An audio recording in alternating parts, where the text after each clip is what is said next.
तो हेलो मेरे भाइयों और बहनों, कैसे हो? सब बढ़िया। चलो अच्छा है। और बताओ, भागते हो कि नहीं भागते हो? भागा करो, खा खा के मोटे होते जा रहे हो। भागो, नाचो, गाओ, खेलो, जिंदगी में तो यही बच गया है, बस मौज करो।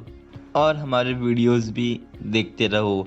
तो केमिकल रिएक्शन एंड इक्वेशन का ये पार्ट 3 है। पहले मैंने 2 पार्ट बना चुके हैं, अगर आपने नहीं देखा तो देख लो। तो इस पार्ट में हम लोग बैलेंस केमिकल इक्वेशन के बारे में जानेंगे कि बैलेंस केमिकल इक्वेशन क्या होता है और इक्वेशन को बैलेंस कैसे करते हैं। और लास्ट में हम लोग स्टोरी टाइम एक कहानी सुनेंगे और कोशिश करेंगे कि चैप्टर को पूरा कवर कर पाएँ, लेकिन वो तो होने वाला नहीं है। एक और पार्ट मुझे बनाना पड़ेगा, मुझे ऐसा लगता है। तो फिर देरी किस बात की है, चलो वीडियो को शुरू करते हैं।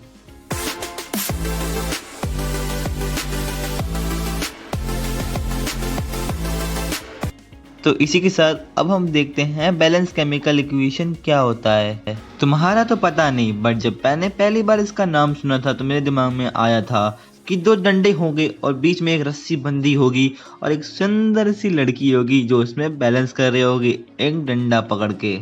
और मैं ये सोचकर बहुत खुश हो रहा था, बट मेरी खुशी सिर्फ और सिर्फ वहीं तक ही थी, क्योंकि वो लड़की नहीं थी, वो एक लड़का निकला।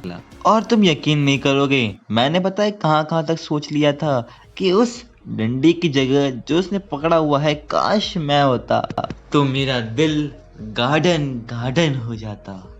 लेकिन अब सोचने का क्या फायदा, वो तो एक लड़का निकला और मेरी किस्मत हमेशा की तरह फूटी निकली। तो चलो छोड़ो, अब मेरी दुखी आत्मा की कहानी तुम सुनते बैठोगे तो रात से दिन निकल जाएंगे और ख़त्म नहीं होगा। तो इसी के साथ हम अपनी पढ़ाई शुरू करते हैं। तो बैलेंस केमिकल इक्वेशन समझने के लिए तुम ऐसा समझ लो कि तुम हो और तुम्हारे राइट साइड एक प्लेट में 2 लड्डू रखे हुए हैं और उसी के साथ तुम्हारे दूसरे साइड एक और प्लेट में 2 के बदले 4 लड्डू रखे हुए हैं। और जो लड्डू तुम्हारे सामने रखे हुए हैं वो तुम्हारे भाई बहन का है, उसमें से तुम एक भी लड्डू नहीं खा सकते। और जिसमें 2 लड्डू रखे हुए हैं वो तुम्हारा है। तो तुम उसे चारा बनाने के लिए किचन में जाकर 2 लड्डू लेकर अपने प्लेट में डालोगे तो LHS is equals to RHS हो जाएगा और हमारा इक्वेशन बैलेंस हो जाएगा। तो एक क्वेश्चन तुम्हारे मन में आएगा कि हम इक्वेशन को बैलेंस क्यों करते हैं, क्योंकि हमें सेटिस्फाई करना होता है the law of conservation of mass. Law of conservation of mass तुमने क्लास 9 में पढ़ा होगा, लेकिन मैं फिर भी बताऊंगा क्योंकि मैं तुमसे कुछ ज़्यादा खास उम्मीद नहीं रखता। तो atom nether be created not be destroyed by the chemical reaction, मतलब कि एटम जो होते हैं ना बन सकते हैं ना डिस्ट्रॉय हो सकते हैं, किससे? केमिकल रिएक्शन से। तो ये डेफिनेशन हमने क्लास 9 में पढ़ी हुई थी। तो उसी डेफिनेशन को सेटिस्फाई करने के लिए हम लोग इक्वेशन को बैलेंस करते हैं। लेकिन अब एक क्वेश्चन और बनता है कि हमने आज तक अपने मम्मी पापा को सेटिस्फाई नहीं किया, तो हम इसकी बात क्यों माने, इसको सेटिस्फाई क्यों करें? तो इसका आंसर है मार्क्स पाने के लिए। तो एक और क्वेश्चन आता है कि हम इक्वेशन को बैलेंस कैसे करते हैं। तो चलो मैं तुम्हें अच्छे से बताता हूँ। तो मैं एक इक्वेशन लिख देता हूँ जिससे हमें अच्छे से समझ में आए, ठीक है? तो पहला इक्वेशन है H2 + O2 gives that H2O। तो हम एक बॉक्स बना लेंगे, ठीक है? इसी के साथ हम क्या करेंगे, एक बॉक्स बनाएंगे। एक बॉक्स बनाएंगे तो उसमें जितने हमारे पास एलिमेंट दे रखे हैं ना, वो एलिमेंट को हम लिख लेंगे। तो एलिमेंट मतलब जैसे कि ये H है, ऑक्सीजन है, हाइड्रोजन है, मतलब इक्वेशन में हमें 2 ही एलिमेंट है हमारे पास। बस 2 एलिमेंट से हमारा पूरा इक्वेशन बन जा रहा है, किससे? हाइड्रोजन और ऑक्सीजन से। तो हम उन दोनों को क्या कर लेते हैं, लिख लेते हैं, ठीक है? तो LHS साइड ध्यान से देखो तो हाइड्रोजन हमारे पास 2 है तो हमने 2 लिख दिया, ऑक्सीजन भी 2 है लिख दिया, और LHS साइड हाइड्रोजन 2 है और ऑक्सीजन 1 है, ठीक है? तो हमें ऑक्सीजन को 2 बनाने के लिए 2 से मल्टीप्लाई करेंगे तो क्या बन जाएगा, हमारा ऑक्सीजन 2 हो जाएगा। तो LHS साइड हम क्या लिख देंगे, 2। अब आप ध्यान से देखो, हाइड्रोजन 2 था तो अब हाइड्रोजन को 2 से मल्टीप्लाई करेंगे तो कितना हो जाएगा, 4 हो जाएगा, ठीक है? और ऑक्सीजन में पास 2 हो जाएगा। तो LHS साइड करेंगे तो कितना हो जाएगा, 4 हो जाएगा। तो LHS साइड कितना है, 2 है, तो ये कितना हो गया, अनबैलेंस हो गया। तो इसको भी 4 बनाने के लिए 2 से मल्टीप्लाई कर देंगे तो ये भी 4 बन जाएगा। तो LHS साइड H2 के सामने 2 लिख देंगे तो ये क्या हो जाएगा, इक्वेशन बैलेंस हो जाएगा। हाइड्रोजन भी बैलेंस हो गया और ऑक्सीजन भी बैलेंस हो गया। तो अब हम इक्वेशन को बोल सकते हैं कि इक्वेशन बैलेंस हो चुका है। तो चलो एक और एग्जांपल लेते हैं और अच्छे से समझते हैं। AgCl gives that Ag plus Cl2, तो हमें एलिमेंट दिए थे Ag और Cl, AgCl से पूरा इक्वेशन बन जा रहा है तो हमने वो लिख दिया। तो Ag हमें 1 दे रखा है, LHS साइड तो 1 लिखेंगे और Cl 1 है तो 1 लिखेंगे। और Ag है राइट साइड कितना दे रखा है 1 और Cl कितना दे रखा है 2। तो Cl को LHS साइड 2 बनाने के लिए 2 से मल्टीप्लाई कर देंगे तो क्या हो जाएगा 2 बन जाएगा। लेकिन ध्यान से देखो LHS साइड क्या है Ag और Cl एक ही में है तो हम सामने 2 लिख देंगे तो क्या हो जाएगा Ag को भी कितना मिल जाएगा 2 मिल जाएगा। तो हम 1 को इंटू Ag में 2 करेंगे तो Ag कितना हो जाएगा 2 हो जाएगा। Ag कितना हो गया 2 हो गया। तो Ag 2 हो जाएगा तो RHS साइड देखो अनबैलेंस हो जाएगा, मतलब Ag अब अनबैलेंस हो गया। ठीक है, पहले Ag का था बैलेंस था तो अब Ag को हमें बैलेंस बनाना है तो 2 से मल्टीप्लाई कर देंगे तो 2 बन जाएगा और सामने क्या लिख देंगे 2। क्या हो गया इक्वेशन बैलेंस हो गया। चलो फिर ठीक है। तो चलो एक और एग्जांपल लेते हैं और चीज़ों को थोड़ा और अच्छे से क्लियर करते हैं क्योंकि ये बहुत ज़्यादा इंपॉर्टेंट है।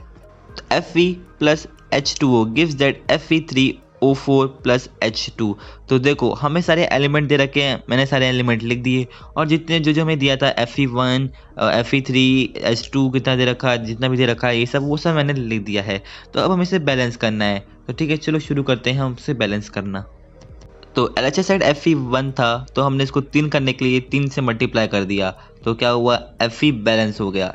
ठीक है, दोनों जगह 3 हो गए और O हमारे पास 1 है और LHS साइड 4 है तो इसको भी हम 4 से मल्टीप्लाई कर देंगे जिससे कि ये भी 4 हो जाएगा और ऑक्सीजन भी बैलेंस हो जाएगा। ठीक है, तो हमने 4 कर दिया। तो अब ध्यान से देखोगे तो H2 कितना हो जाएगा 8 हो जाएगा ना 8 हो जाएगा।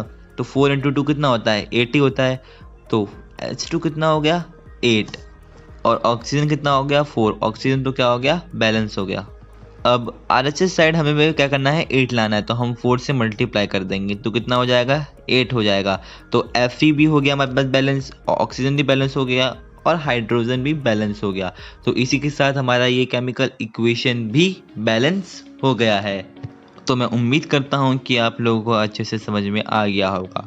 मैं इसी के साथ 2 होमवर्क भी दे देता हूँ तो आप लोग होमवर्क कर लेना और कमेंट में इसका आंसर दे देना। ठीक है, तो CH4 plus O2 gives that CO2 plus H2O और CaO3 gives that CaO plus CO2। और अगर आपको जानना है कि ये प्रोडक्ट कैसे आया तो आप मेरी एसिड बेस इन सॉल्ट वाली वीडियो देख लेना और तब तक के लिए आप मेरी ये वीडियो देख लो। अगर समझ में आ गया तो ठीक, अगर नहीं आएगा तो मैं एसिड बेस इन सॉल्ट में तो अच्छे से पढ़ा ही दूंगा। तो सब्सक्राइब कर लेना और वीडियो को लाइक भी कर देना। ठीक है, और कमेंट में आंसर भी दे देना। तो अब मैं आता हूँ अपने फेवरेट टॉपिक पे, टाइप्स ऑफ रिएक्शन। 4 प्रकार के रिएक्शन होते हैं। पहला कॉम्बिनेशन रिएक्शन, दूसरा डिकम्पोजिशन रिएक्शन, तीसरा डिस्प्लेसमेंट रिएक्शन और चौथा डबल डिस्प्लेसमेंट रिएक्शन। और इस वीडियो में हम लोग सिर्फ ये 2 रिएक्शन के बारे में जानेंगे और ये 2 रिएक्शन के बारे में हम नेक्स्ट वीडियो में जानेंगे। ठीक है, मुझे स्टोरी टाइम करके पढ़ाना है तो मैं अगर पूरा स्टोरी पढ़ाऊंगा तो एक ही वीडियो में पढ़ाऊंगा तो अगला पार्ट होगा। ठीक है, तो मिस आउट करना मत भूलना।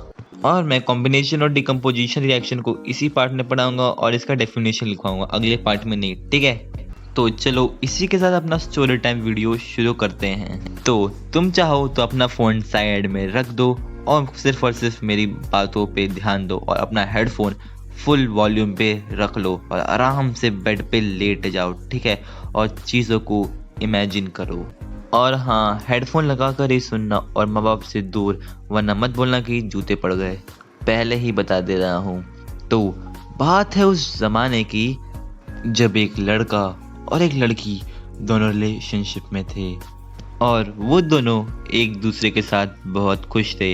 इतने खुश थे कि उन्होंने सोचा कि अब हमारी एज भी हो गई है, अब हमें शादी कर लेना चाहिए।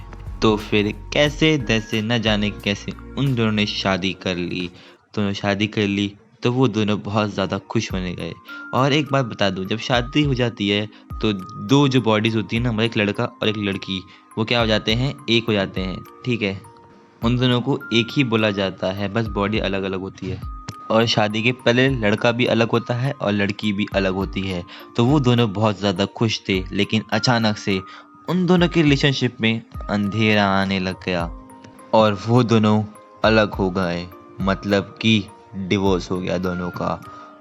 और मैं तुम्हें एक बात बता दूं, कोई भी चीज़ टूटती है, मतलब हाथ की हड्डी से लेकर पेन की नीब तक कोई भी चीज़ टूटती है दुनिया में, तो वो सारी चीज़ें हीट की वजह से टूटती है। तो इन दोनों के रिलेशनशिप में भी हीट रिलीज हो रहा था, इसीलिए ये दोनों अलग हो गए और अपने अपने रास्ते चलने लगे। और इसी के साथ इन लोगों का दिल भी टूट गया। तो अब ये लोग मिलते हैं कि नहीं मिलते, इन लोगों की शादी वापस होती भी है कि नहीं होती है, या फिर इन लोगों का हमेशा हमेशा के लिए ब्रेकअप हो जाता है, ये सब तो हम जानेंगे अगले पार्ट में। तो चैनल को लाइक कर दो, सब्सक्राइब कर दो। अगर तो चलो बाय बाय, मिलते हैं अगले वीडियो में।